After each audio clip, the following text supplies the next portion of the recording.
In the previous episode, I shared tips on what to look for when buying a retro computer. By the end of it, I purchased two of my childhood favourites, a Commodore VIC-20 and an Amstrad CPC 6128. When they arrived, I quickly noticed that they have aged. Plastic has yellowed and there are clear signs of wear and tear. These computers had many years of use back in their day, and then were stored away to gather dust for decades. Are we able to turn this neglected yellow VIC-20 back to near new condition? Keep watching because the restoration begins now.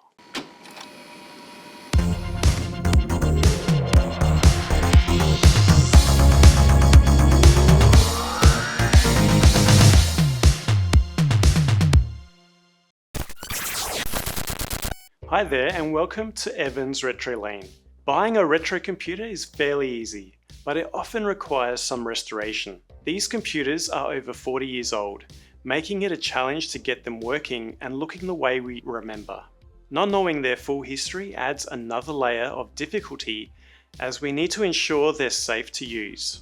So the first thing we need to do is inspect their current state. A bit of a disclaimer, I'm not an expert when it comes to electronics. Everything I do in this video is from what I've learned and experienced as someone who does this as a hobby. And a quick shout out to everyone who liked, commented and subscribed to the channel so far. Subscriptions really do help the channel, so if you haven't already, hit that subscribe button. And a big thank you to everyone who has so far. In the eBay listing, this VIC-20 was shown as working. And that may be the case, but you never know. It may have a number of hidden issues, and you need to be prepared that it could stop working while you're using it. The first thing I'm going to do is open the VIC-20 and inspect the motherboard and the components. I'll also remove years of dust so that I don't create additional problems. I'll just unscrew the motherboard from the case and get it onto an anti-static mat. I'll be looking at the components on the board very closely. Let's place the motherboard onto the mat. I'll just connect it up so that we have a ground connection. Visibly, this board looks nice. You probably won't be able to see it, but it would be dirty. We'll clean it up properly later. The main thing now is just to brush away any dust or dead insects with an anti-static brush. Next, I'll just check all the components on the board. These electrolytic capacitors can pop, bulge and leak, so best to regularly check them because they can damage traces. So far they actually look fine to me.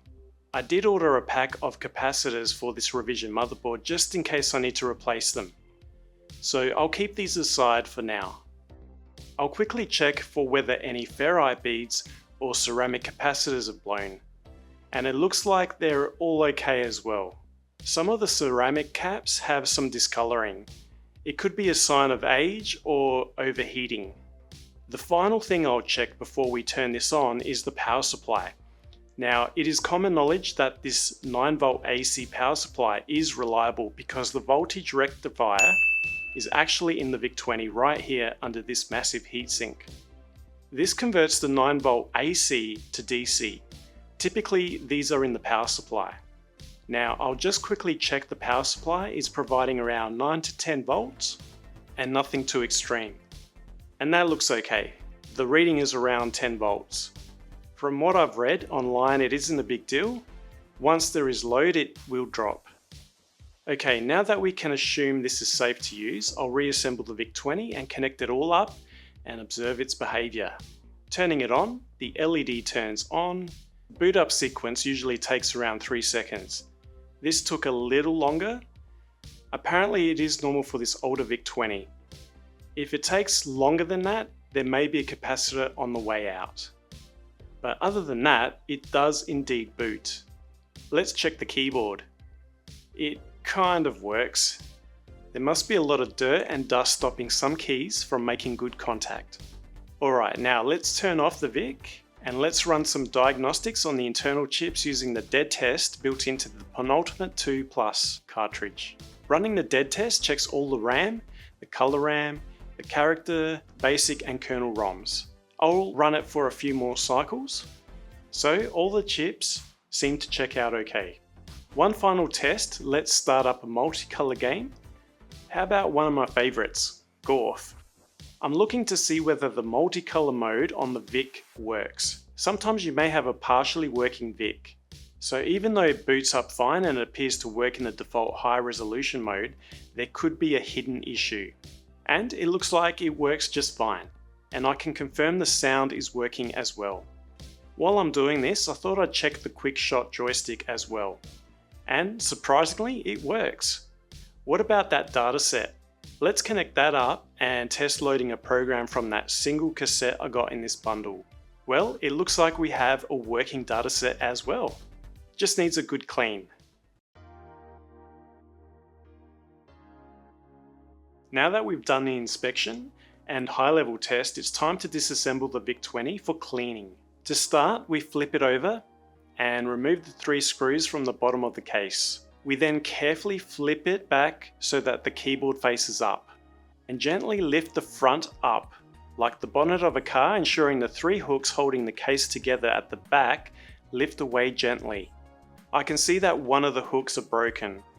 There are 3D printed parts that you can buy to fix these, but because it's only one, I can live with that. If there are 2 that are broken, then you might want to get replacements.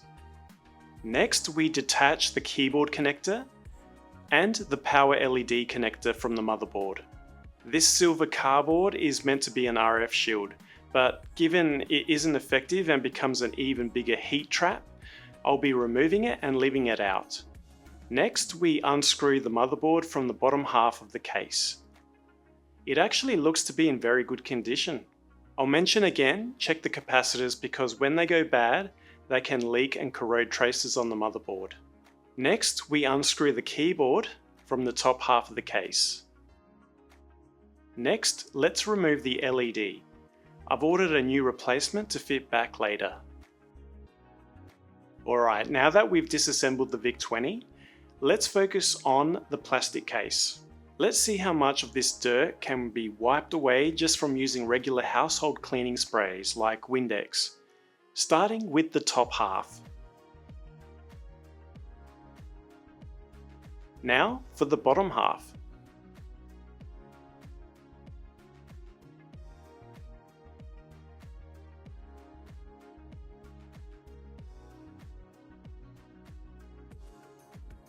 I've spent a fair bit of time on this case. Even use isopropyl alcohol on the really tough spots. I think this is as clean as we can get it using general cleaning products. Unfortunately, the yellowing is still there. There is no amount of cleaning that can change that. So we need to depend on science. Now, I've tested several methods of retrobrighting, including sunbrighting or light brighting. While sunbrighting did work for me at first, after a few weeks, my other VIC-20 turned a light green color. This may have to do with where I live and elements in the air, so I'm going to avoid that for this restoration. I'm going to use this plastic tub. I filled it up with just enough water to submerge the plastic case. I'm going to treat half a case at a time, and the rest of the space I'll use for the data set. I bought a bottle of hydrogen peroxide. In Australia, you can buy small doses like this from any good pharmacy. This particular one is 6%. You don't need a lot to get a result, but I'm going to be generous for this restoration. Because we're dealing with potentially dangerous chemicals, please ensure that you follow the directions on the label. If you have sensitive skin, ensure you wear protective gloves and rinse your hands thoroughly with water. If you have a case that has metal badges, you need to remove them or at least cover them up. Hydrogen peroxide will react with the metal and potentially start rusting. The badges on this case seem to be plastic, so they should be fine. I might remove them during the process anyway, so that I can reapply them with new double-sided tape. Next, I'll submerge the case. Ensure the tub is in a spot where it gets a lot of sunshine because we need the water to heat up. Finally, use plastic wrap to cover the entire top so that we don't lose any water from evaporation and act as a heat insulator. And that's it. The tub and the water will eventually heat up and that will cause the reaction we need. Let's turn our attention to the data set. There are 4 screws holding it together. Simply unscrew them. Gently remove the top half from the bottom, removing the cable as well. First, let's remove the tape holder. You can also remove any stickers by heating them up with a hairdryer. Then, let's clean up the plastics with regular cleaning spray. Do not use IPA on this. It is silver paint and it will wipe away. Once it's clean, I'll submerge the plastics into our Retro Bright tub. Let's give the dataset electronics a good clean with IPA. Ensure you clean the head as well as the roller. Check the bands aren't too loose as well. If they're too loose, think about replacing them. These ones look okay for now, and we did see it loading software without an issue before. I have some on hand just in case.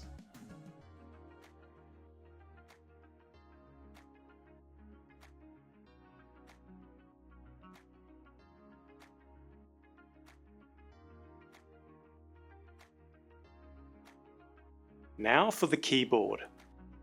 When testing this before, it seemed to mostly work, but no doubt dust has made its way in there and some keys don't make great contact, so it needs a clean. The first thing we need to do is remove all the keycaps. This can be done by gently pulling them up. If it's easy enough, use your fingers to gently remove them. Or if they seem difficult, use a keycap puller. Just be careful not to scratch the keys or break the plastic stems by forcefully pulling keys out.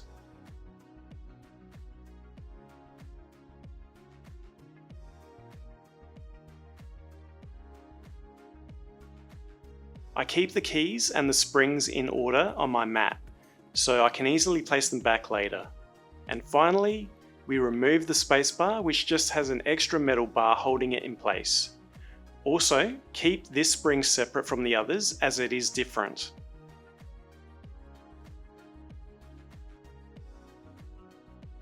Let's give it a quick clean. First, I'll brush away any dust, hair or whatever else has made its way into here. Again, not too bad, I've seen a lot worse.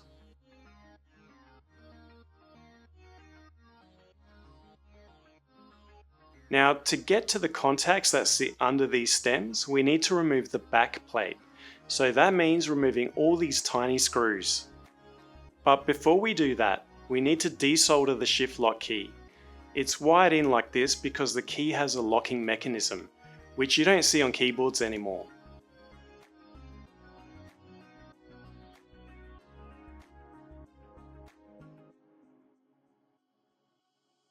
There we go. Next we remove the board while the keyboard plate is upside down.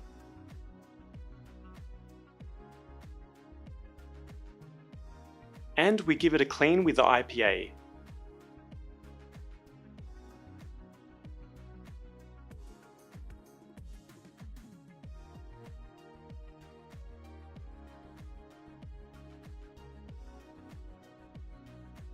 Once we're satisfied the contact board is clean, we reattach it by soldering back the shift lock key and screw it all back into place. Next comes the time-consuming task of cleaning each key. I just use household cleaner like Windex to do that. After I clean the keys, I place them back onto the springs and stems.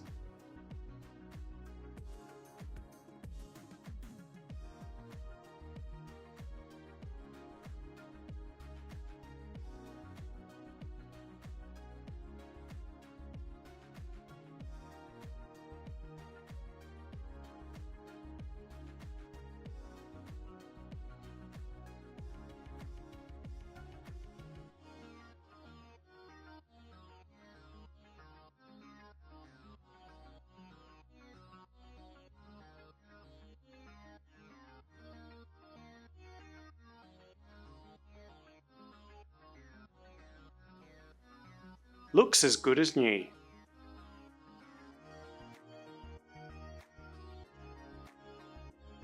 Turning our attention to the motherboard again, we know it all works from our initial testing. So for this video, I'll give it a thorough clean using IPA and some cotton buds. If I did need to replace any of these capacitors, I would do it now. But seeing that there aren't any issues or visible leaks, I'm going to leave them in place for now. I might do another video in the future to look at replacing them, as well as some other common components like the voltage regulator and the custom ROMs to reduce power consumption and heat. Alright, I'm going to spray the entire board with IPA and then just go around with cotton buds to remove any dirt from the board and components.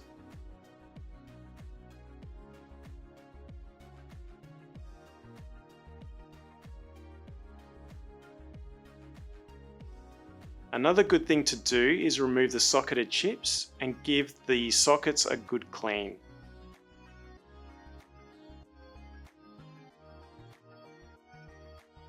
I'll repeat this process for the underside as well.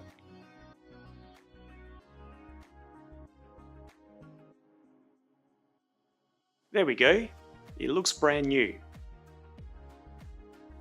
Well, almost. I noticed the metal faceplate on the side has discolored. Almost looks like it was put through some extreme cleaning. Being a perfectionist, I want this looking like a new VIC-20. I ordered an exact replacement. I'll provide a link in the description to the websites I recommend for parts. So for this, I need to heat up my soldering iron again to remove the attached wires from the power connector.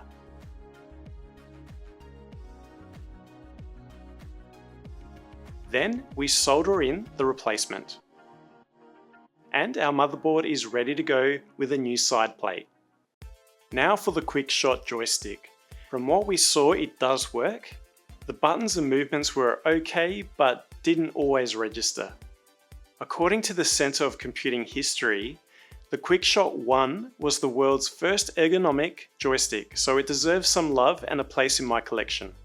Firstly, let's unscrew the handle. There are 3 screws holding 2 pieces together. The button sits on top of a spring and PCB, which we gently dismantle.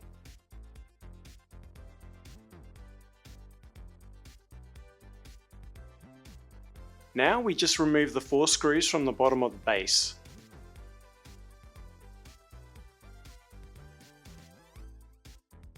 We gently pull it all apart.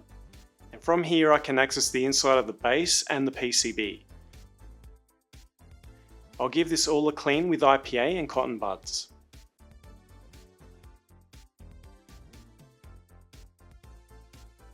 As for the wire, it looks like the base of it has come away from the insulating plastic. Given that it was just the plastic pieces that came apart, I super glued them together.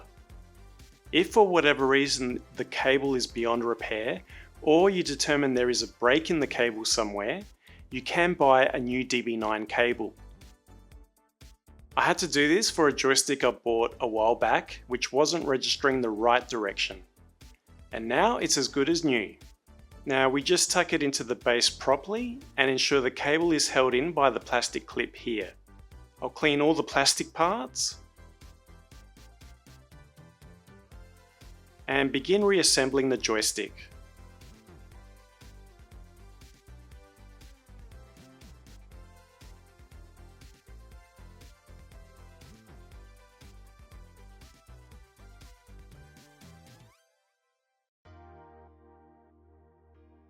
And now it's time to reassemble the VIC-20.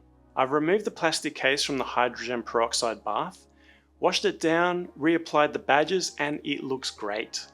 It did take several days of placing the case in the hydrogen peroxide solution to get it looking decent. So keep repeating it for as long as it needs.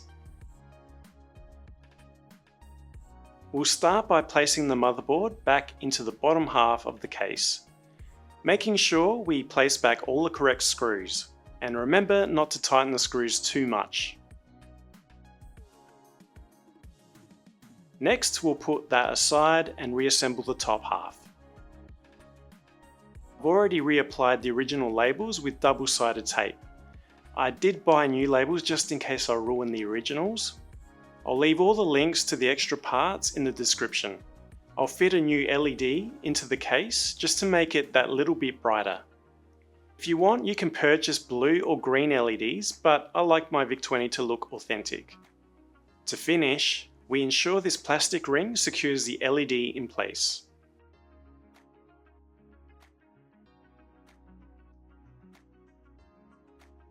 Now for our nice clean Euro-style keyboard. We align it to the posts and slowly screw it back into place. Again, not too tight, otherwise the posts may break. The final step is to attach the bottom and top cases. For that, we just make sure that we get the hooks on the back of the case lined up with the bottom half. And gently close the case, making sure it's all aligned. We turn it over, making sure that we don't scratch the keyboard, and fit the final 3 screws.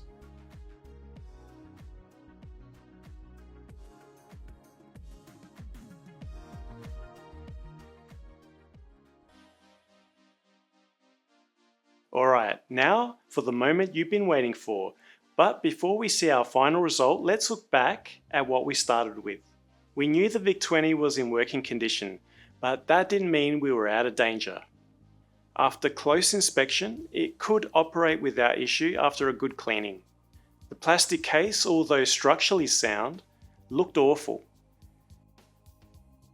Now that we've been reminded of what we started with, let's check out the VIC-20 after some effort. And here it is. This VIC-20 turned out amazingly well. The discoloured yellow case has been reverted back to a bright, clean cream white. The original badges were removed, cleaned and reapplied, retaining that authentic VIC-20 charm. The Euro-style keyboard has been thoroughly serviced and cleaned, ready to provide many more years of typing.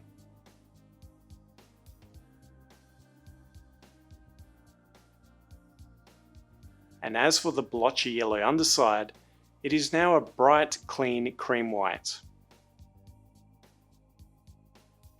What do you think? After decades being stored away and neglected, this VIC-20 has been given a new lease on life. It looks as good as new, ready to provide a look into computing history and hours of excitement to future generations. And does the colour of the bread bin case match the other VIC-20s? It looks like we have a close match. And with the VIC-20 restored, my collection is complete, showing the 3 different styles over the 5-year lifespan. I feel a VIC-20 documentary episode is looming.